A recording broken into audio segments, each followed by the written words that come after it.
Okay. Good day, must see so denne. Thank you, everybody. Everybody here in the Welladay music room. Everybody looks so great, and I can't wait to hear everybody sing. I just wanted to welcome everybody on this live stream, wherever you're at. Hopefully, you're doing well out there. We're coming at you live from the top of the world. That's right, up here in what is known as Northwest Territories, or as the Dene called, Denin Day of the land of the sacred waters. We're also the land of Inuit, Métis, and a whole bunch of people who call this place home up here in Yellowknife, Northwest Territories. We're at a school, Welladay, and we're going to start things off in a good way with some sounds of music and, and images and of hope from our young people to come and share with us some of their beautiful gifts singing. I'll just introduce myself. My name is Kara Cherland, and I'm the music teacher here at Welladay. And our choir is really happy to present a special song to us by a man who lives in Betchico. His name's David Gaughan, and he wrote this song in his language, Licho. And we have used it sometimes during our Orange Shirt Days because it talks about our grandmas and our grandpas at sea, at say, and how we are so thankful for all the things that they do to teach us and to help us we were talking about it together in our lives, for our culture, for living on the land, for helping each other, for being kind together. And so this song for us is really special for that reason, and we would like to sing it for you and everyone here. Mm-hmm.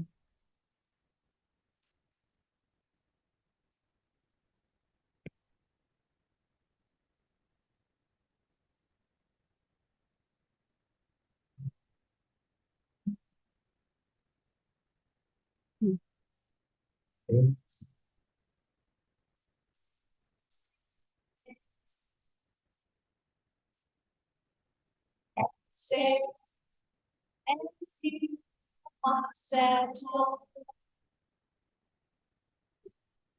see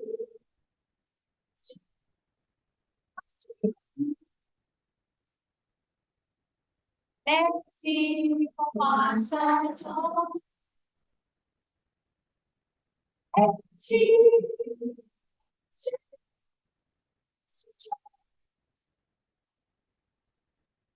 and see and say Masicho and see c'est en donde and say Nancy Satan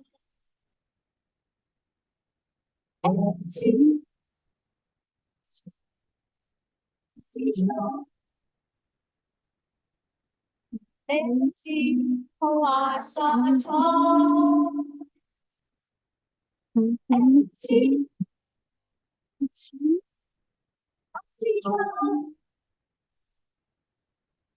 and see and say Masicho and see say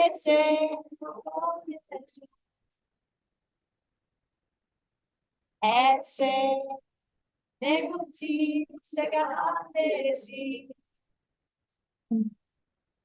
and see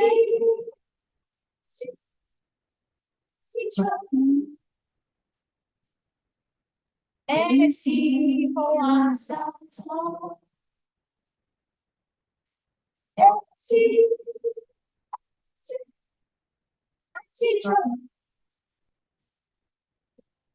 and see and say Masicho see Masicho and see for us and see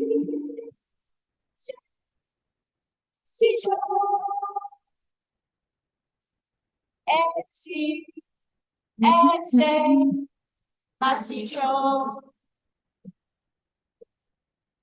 see and ese, pasito.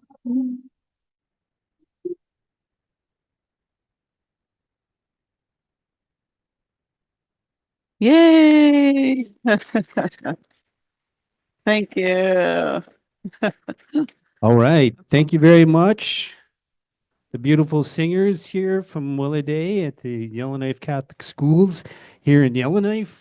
Thank you guys so much, Mussy Cho, for sharing your gifts of song with us. It's so nice to hear. So nice to hear.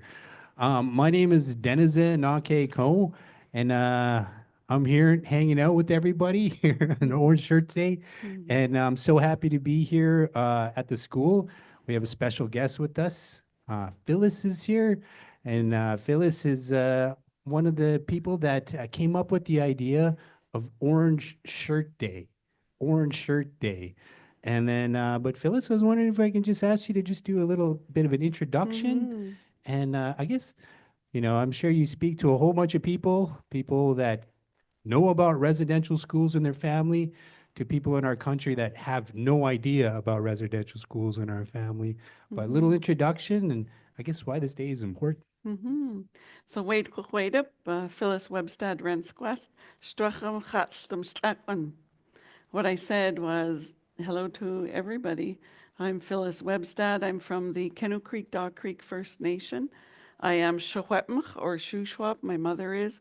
My father is Scottish. And I grew up with my grandmother on the Dog Creek Reserve until I was 10 because my grandmother was so traumatized by her experience that I couldn't live with her.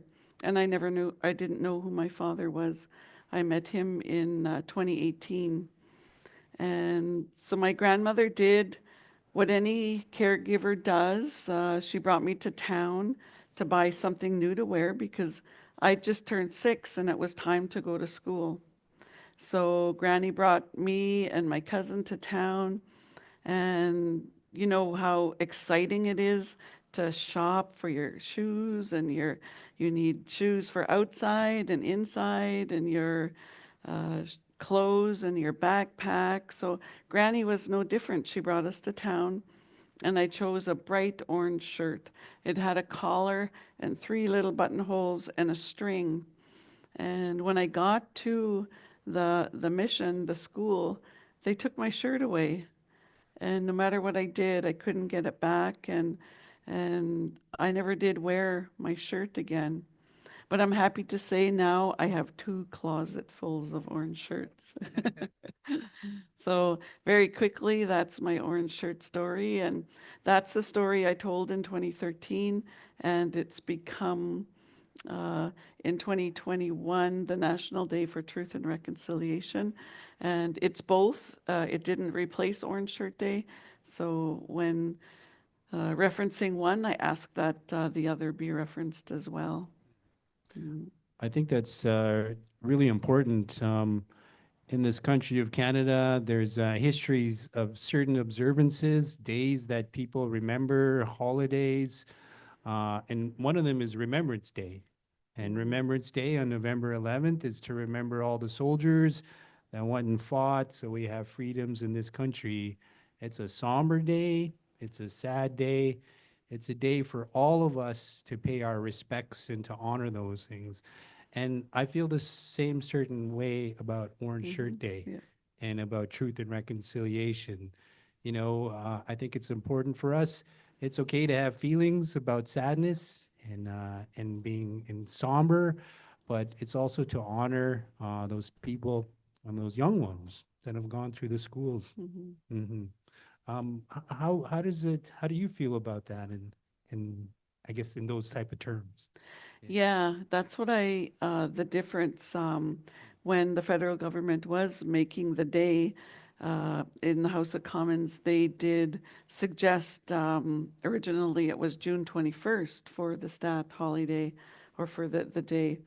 But June 21st, National Indigenous Peoples Day, is a day to celebrate, to be happy, to celebrate who we are and that we survived and we made it. But they were looking for something more somber, like you said, and then they asked me and others, and we talked about it, and we agreed that we would let September 30th stand.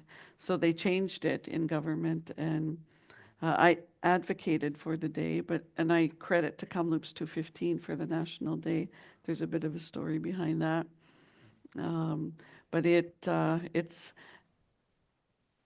terms used for the day, like for instance, celebrate. You wouldn't say celebrate Remembrance Day. So it's not a day like to really celebrate. It's a day to honor survivors and their families and to remember those that never made it home, to have conversation. And because one day in the students that are here, most likely in your lifetime, survivors will be a memory, but definitely in your children's lifetime, because one day there will be no survivors left in Canada. So the more we can tell our stories and the more they're documented, the better. Yeah, it seems like one of those things where it's like not so far in the past, but kind of far in the past at the same time. Mm-hmm. And I think it's so true. I mean, I heard you speak before. We talked, at the height of the Indian residential school system in this country of Canada. You said there was about 150,000 young people that went through that system. And you mentioned that yours is one of those stories. Yeah. But there's so many other stories out there from our survivors and thrivers. And I think that's the important thing, is to honor those stories when people come to you to share. They're not sharing to come out of a place of blame or making people feel bad. I think they're trying to come from a place of calling people in, to call people in so they understand a little bit more about why things are the way they are in our communities. Yeah. Just any thoughts on that? Um, my mind kind of went blank, to be honest. Oh, it's okay. It was about It's been, yeah, honoring the it's, stories of yeah, our survivors, because yeah, you said a lot of our yeah, survivors are not going to be yes. here for that much longer. So when you do hear someone speak about these things that have lived through it, it's almost a gift that they're giving us of their life experience so that we can learn things and most importantly, not make the mistakes of the past. Yeah, when the residential schools started in the 1830s, that was, well, really not so long ago. There were 150 between the 1836, I believe, to 1996. There were 150,000 children taken from their homes and their families. And when the Truth and Reconciliation started in 2010, that number was 80,000. And I was in Winnipeg, August 2023, at a residential school survivor conference, and they announced that number is now half of that, so 40,000, and declining every day. So it's important to open our minds and our hearts to survivor stories as well as intergenerational. We're seeing the impacts of residential school now. Yeah. I just have one little question about the day, the Orange Shirt Day. And just from your perspective, Phyllis, I know what's it like now? We had a walk today here in Yellowknife, but what do you remember from the first Orange Shirt Day, when that first started, to how things have kind of evolved to how they are now? Yeah, the first one was in 2013. What year were you born? What, 2015? 2016. 2016, okay. So you weren't born yet when Orange Shirt Day started. So 2013 was when Orange Shirt Day started. And last year it was the 10th, so this year is the 11th year. And it wasn't meant to be, when we first started it, it was meant to keep the conversation happening in the school district in the Caribou-Chilcotin area of BC where I'm from. And it was a challenged by Murray Sinclair, who headed the TRC, the commissioner. The TRC was wrapping up, and as we know, the final report was in June of 2015 to keep the conversation happening after the TRC wrapped up. So that's what it was in response to. We thought, well, it'll be just in our school district, but there's a book called Orange Shirt Day that tells why, how it started, and it's just grown and grown. It hit Facebook the first year, 2013, and it's just blown up into what it is. But we chose September because that's the time of the year that the children were taken from their homes and their families. At first we thought, well, maybe February, maybe June, but there was always a reason. It's grad, it's this, it's that.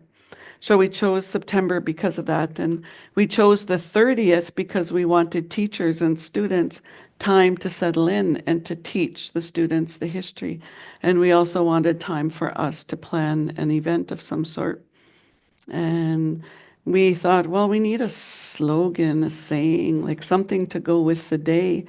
And when I shared my story of of how I felt being at the residential school the 1 year, how I could be sick or crying or hungry or tired and lonely. There wasn't enough adults to go around to help us. Like 4 or 5 and 6-year-olds should not be comforting each other, and that was the case. And so we decided on Every Child Matters because of that story originally. But residential school survivors, they're adults and elders now, but they were children like you when they were at these so-called schools. They matter, and then the ones that never came home, they matter. So we chose that because it fit. And so what I end with in the book here, you'll hear me read, is no matter what color of the medicine wheel you are, every child matters in the past, the present, and the future. And in a day of reconciliation, it fit. And ever since Orange Shirt Day started, it's like it's been divinely guided. The ancestors, the children, the creator is behind this. And this is another example. When I was leaving Edmonton yesterday, we were checking in and I had my hand resting and I felt just like a feather had gone over my finger.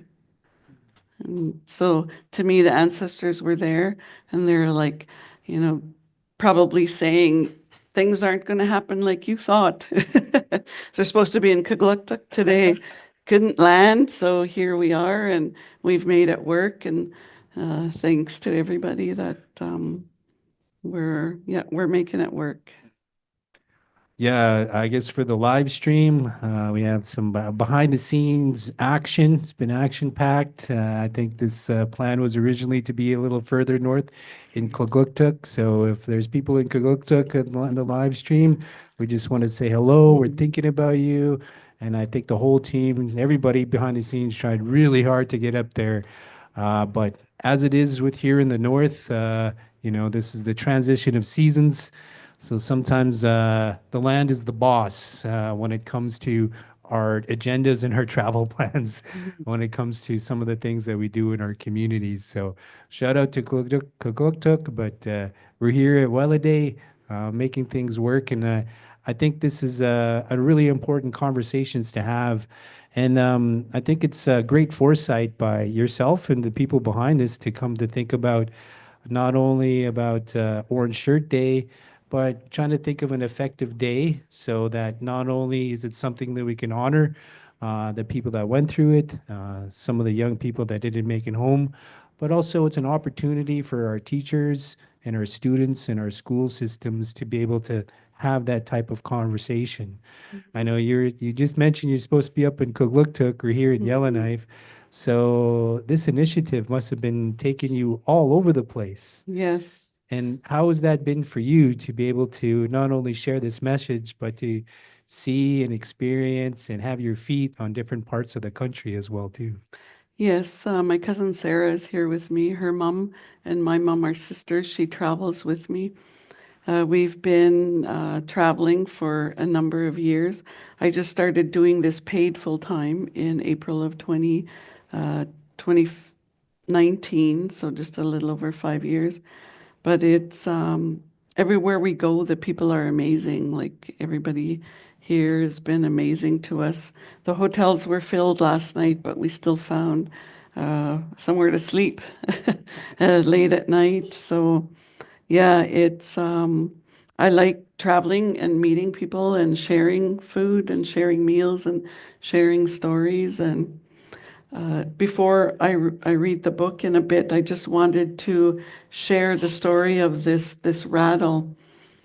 In my book, I talk about how way back forever, like a long time ago, our people everywhere, Indigenous people had their songs and their drums and their language, and then something happened to take that away. But now we're coming back to that. We're learning.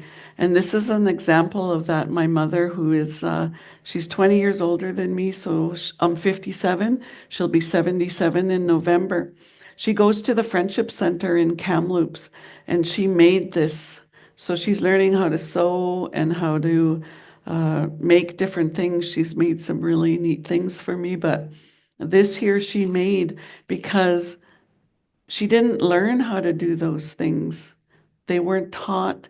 They were actually forbidden by the government to do it, to do any of this kind of stuff, to practice who they were.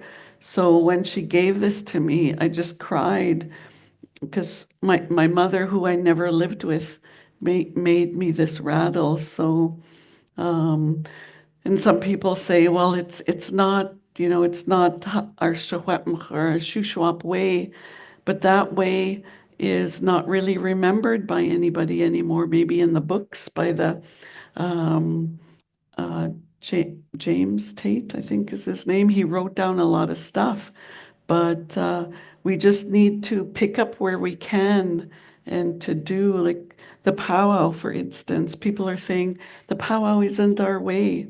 That's from somewhere else, even the smudging.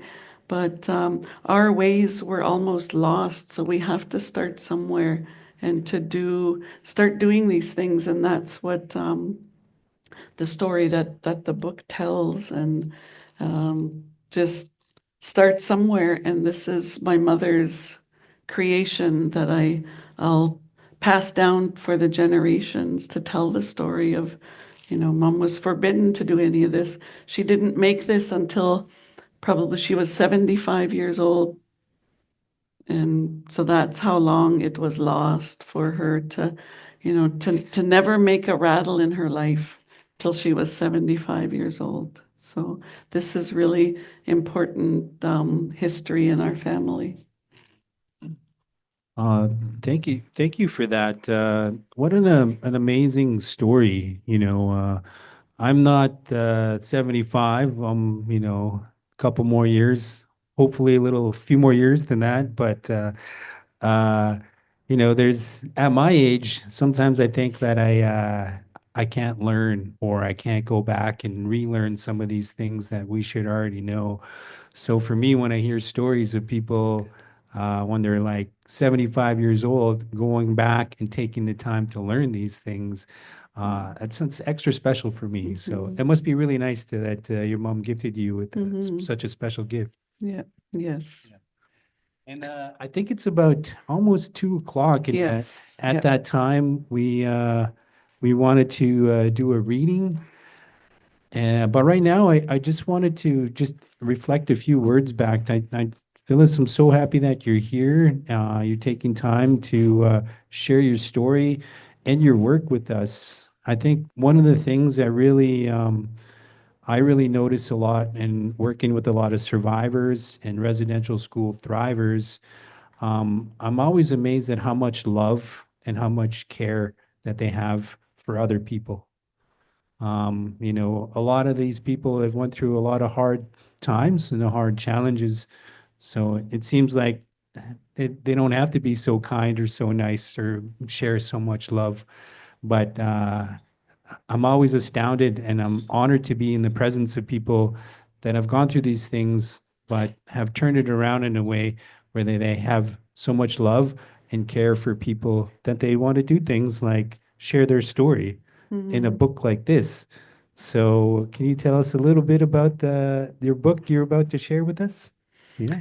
Yes, I realized I didn't have a book called Every Child Matters. And so I thought I'll talk to my publisher. We need to write a book about Every Child Matters. So I'd always had books that talked about my story, but I wanted to give more of a history lesson as well, because it didn't go into pre-colonial times. So I wanted to touch on that, touch on what happened, and then bring back to today. So that's what this book does. Right, and I think it's about that time. We've have some more visitors. Welcome to the music room here at Welladay. It's nice to see so many other people. We have Phyllis with us. She's has her book Every Child Matters, and right now we're going to take some time to go through the book with Phyllis. So, Phyllis. Okay. So before we start, I wanted to acknowledge as a Secwepemc person where I am, the Treaty 11, the Dene First Nation territory lands in Yellowknife, Northwest Territories. I was to be in Kugluktuk today, so shout out to Jimmy Hickok School in Kugluktuk, Nunavut. So thank you for joining in. And each year, the Orange Shirt Society has a design contest that's open to elementary and high school all across Canada. And we choose a design. And this is this year's design by Elia Bautista. And she's in Kugluktuk. They made it yesterday. We didn't make it, but they made it. And she's there with her mother, Ermelina, and her father, Iris. So they hopefully will get there tomorrow. Our flight is at 8, so we'll get to join you. So we made it work. So Jimmy Hickok School, thank you for joining us in Kugluktuk, Nunavut. That's where I was supposed to be today. So we are with the National Center for Truth and Reconciliation's Truth and Reconciliation Week. So this is one of the streams, and I think it's the last one that they're doing.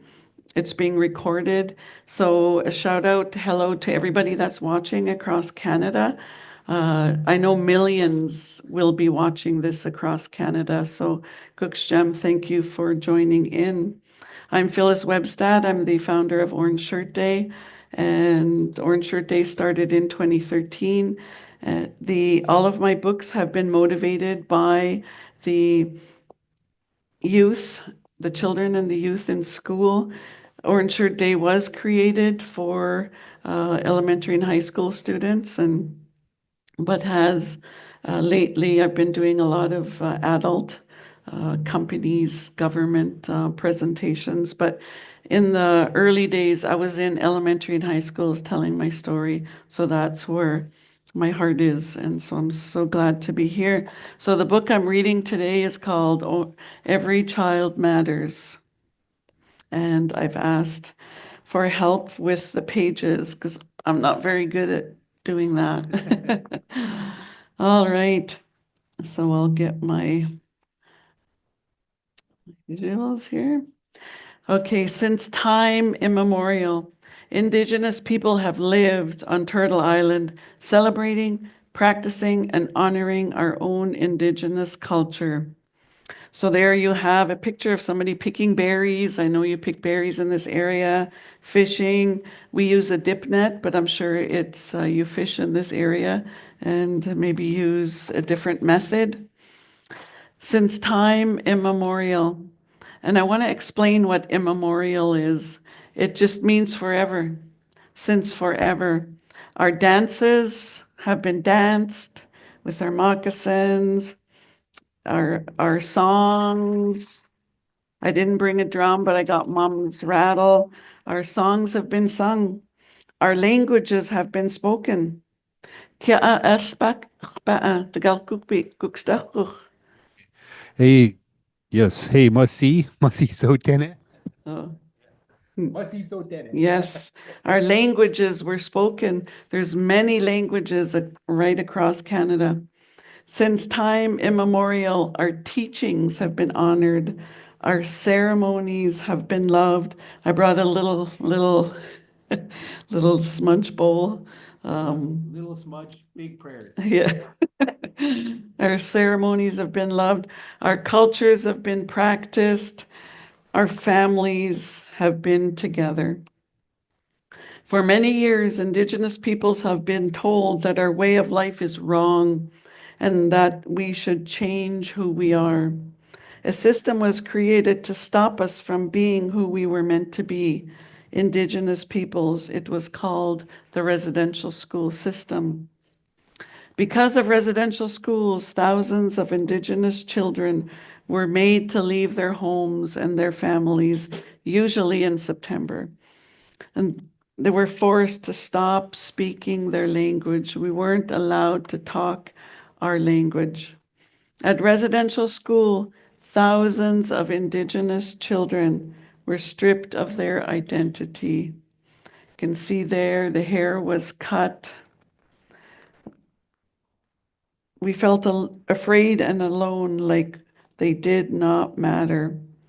And that was me as a child too, and other survivors in our beds crying until we fell asleep because there was no one to make it better.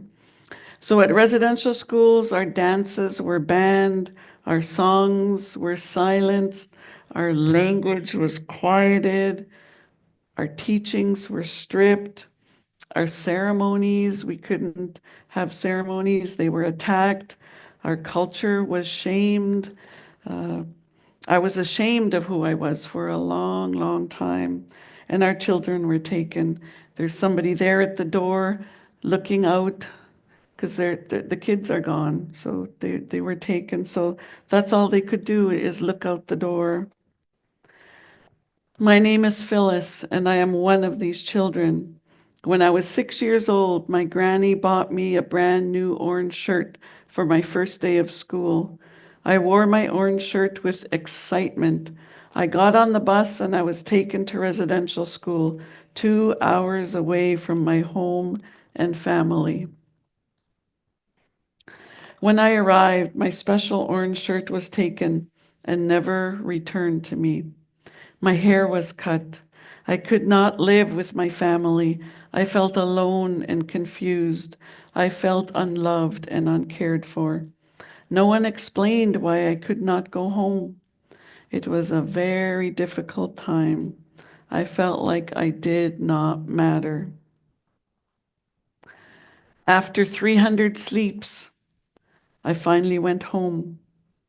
Thousands of children were not as lucky as me. For a long time, I believed I did not matter, and I was not the only one. Today, I know that is not true. Now I know I have the right to walk on this earth and to breathe this air as much as anyone else. And so do you. That's not in the book, but I said that. Nobody is better or less than me, and I matter. Even with residential schools in our history, we continue now today to dance our dances. You see people dancing with their moccasins. Some are more beaded than mine. Even with residential schools in our history, we continue to speak our language. In our Shuswap, that means every child matters. And yeah.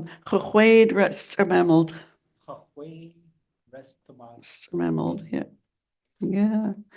So even with residential schools in our history, we will continue to sing our songs with our drums and our rattles and uphold our teachings.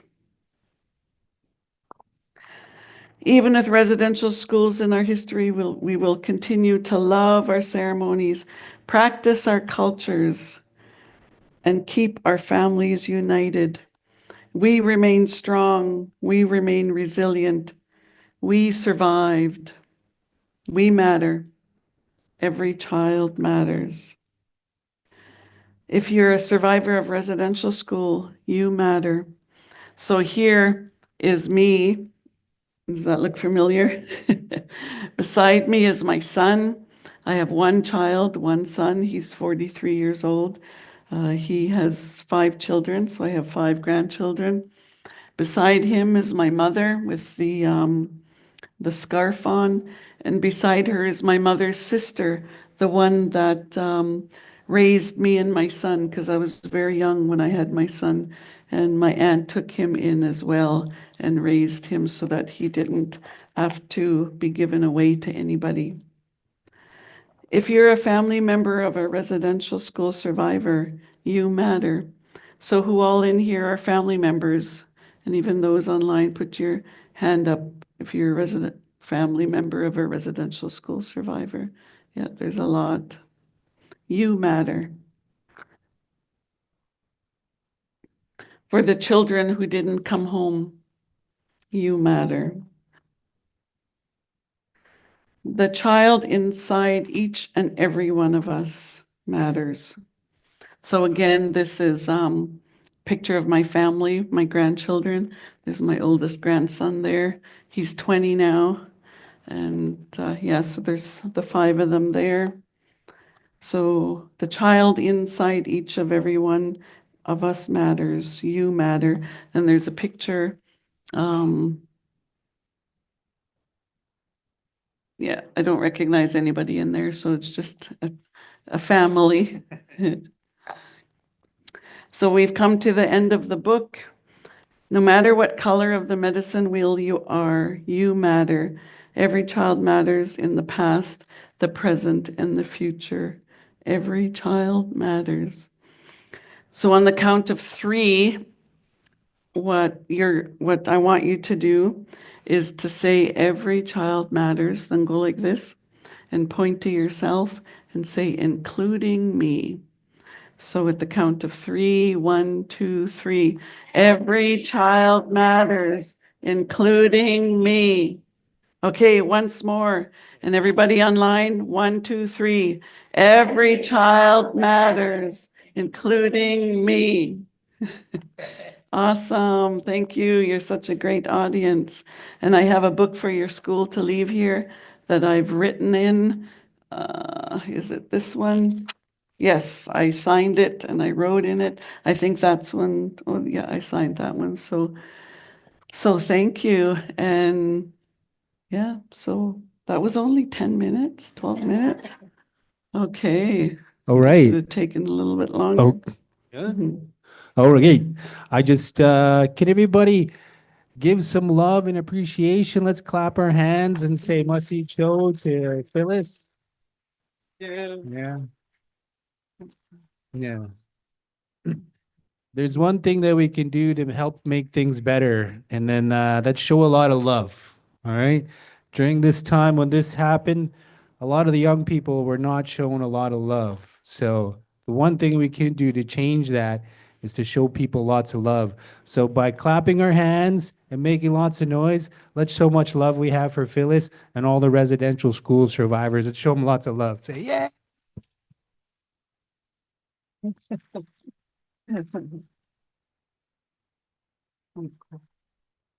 All right. And let's say a big musty cho to Phyllis. Say, all right. Thank you. Thank you very much. Masi Cho. All right. Thank you to all the people on the live stream and Kugluktuk. Hopefully Phyllis will be there tomorrow and then make all the connections that she's supposed to. But the land is the boss. And if the land is the boss, we got to be flexible and make changes. So that's why we're here and we're doing it. Everyone behind the scenes, thank you so much for being flexible and adaptable. Everyone at the school here, thank you for being so cool and sounding so nice. So with that, from Holiday School and from Phyllis, everybody here, everyone out there at the live stream, I hope you have a good day, and hopefully everybody's rocking orange. Masi Cho. Mm. Mm.